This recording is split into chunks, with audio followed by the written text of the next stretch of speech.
So, for the three reasons that we saw in the last video, big, sensational physical pleasures are not the best. What is the best? Well, before we say what the best pleasure is, you can sort of logically figure out what it would be like, pretty nearly just by looking at the drawbacks of big physical pleasures, do you see? So, it would not involve any sort of pain in the lead up, so you wouldn't need to get high in any way to get there. While you're there, it would be unmixed with pain completely, so it'd be tranquil, smooth, peaceful, and unagitated. And there would be no crash following it. And the Epicureans say fundamentally pleasures are divided into two main species. The first is what they call kinetic pleasure. Kinetic from the Greek word kinesis, meaning movement. We have here at SAC and many schools a department of kinesiology, the movement, study of the movement of the human body. So this is ordinary pleasure, what we think of most of the time when we think of pleasure, the movement of particles in the world over different parts of your body. It's ordinary pleasure, kinetic pleasure. But the highest and best pleasure, they say, is called katastematic pleasure. Katastematic pleasure. This, as all Greek words, is best understood by breaking it down into its constituent parts. In this case, they are kata and stema. Kata is a Greek prefix with many meanings. Like all prefixes, it has several meanings, but in this case it means with. Stema is a word meaning state. Again, different meanings, but here it means state. Same word that we get our English word system, systema, from. Literally then, here's what katastematic pleasure or katastematic pleasure is. There is, the Epicureans say, when you are existing in a neutral state, just as the kind of thing you are, not experiencing any big pains, not experiencing any big pleasures, that state, being in touch with just being a human being, has what they call a hedonic cast. So it is, in other words, inherently pleasurable to just exist and be in that state. And you'll notice that if you are in this kind of tranquil, peaceful, meditative state, you don't have to get high in any way to get there. There's no chemicals you're ingesting, nothing you're saving up, right? While you're in that state, it's neutral and peaceful. Okay, there's no agitation going on of any kind. And you can't crash from it because you didn't get high to get there. You didn't save up. You didn't go anywhere to get there. You can just slip into this state for free wherever you are, right? So stuck in traffic, standing in line at the DMV, sitting in a long, boring ethics lecture, okay? You need not be troubled in your mind. You just slip your mind to attend to being the kind of thing you are, the beating of your heart, the warmth of the sun or air on your skin, your breath, and you enter this peaceful tranquility. Now this, of course, becomes boring, so you vary it with the kinetic pleasures. You vary it with the other pleasures of food and wine and music and friendship and nature and the like of that. But your default is this tranquil, simple meditative state, katastematic pleasure. Now, obviously, you're not going to be able to enjoy this highest and best pleasure if you are constantly troubled in your mind by worries and fears. And for this reason, the Epicureans say you're going to need to do a little thinking. So this is not hyper-rationalism. This is not stoic analysis of literally every impression that comes in through your retina. Is this a good or a bad thing? No, it's neutral.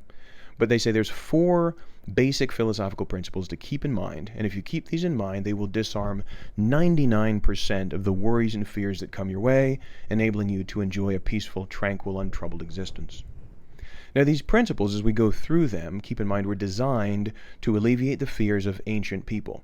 So, in virtue of that, some of them will resonate with modern people like yourself, and some of them will not. And I want you to pay attention to which of those resonate with you and your concerns and anxieties and which do not. So the number one principle that the Epicureans have to help disarm these fears is this: don't fear God. Don't fear God. Again, that's lowercase g. So we have to begin here again with Epicurean metaphysics. The Epicureans say there's plenty of evidence that the gods are real. We're not atheists, which, by the way, is a little unusual because, of course, if you meet somebody who's a materialist or a naturalist in the modern world, the odds are very good that they're going to be an atheist, right? Because God, at least in the Judeo-Christian conception, is non-physical, and so if you just believe that everything's physical, you don't believe in that. The Epicureans are different. They are physicalist theists. Okay, so the gods for the Epicureans are perfectly blessed physical things. In fact, Epicurus, in his famous letter to Menesius, says that the gods are blessed animals, meaning by this not like a horse or a kangaroo, but just like a physical thing. They're like us, except with a perfect body, unlimited money, can do whatever they want, okay? Now, why is this rule number one? Here we see a very pointed divide between the ancients and moderns, right? Between virtually all ancient people and virtually all modern people. Ancient people were aware that the gods were real. They saw, or at least thought that they saw, abundant evidence of divine power in the world around them. Earthquakes, hailstorms, volcanoes, tides, the provision of crops, the seasons, etc. They were also aware that the gods held them to a very high moral standard, knew everything they were doing, including all bad things, and disapproved. So you needed to live in constant fear of the gods. This involved propitiating them in various ways, sacrificing, giving of your money, oxen, sheep, cattle, etc. But also, if there were priests involved, doing various things for the priests. And two philosophies alone in the ancient world say you don't need to do all that. One is Christianity, which has this theology according to which you don't need to fear God anymore because of the propitiating work of Jesus Christ. The other is Epicureanism. And the Epicureans say, on these metaphysical grounds, God is a perfectly blessed and happy animal. If all the bad stuff was taken out of your life and you had unlimited money. Okay? Now, if you could do whatever you wanted with your life, again, unlimited financial resources, whatever body you wanted, unlimited time, would you really spend all day leaning over the guardrail of heaven, just watching people in this grubby, dirty, pathetic little world, judging them, and waiting to hit smite if they did something that displeased you?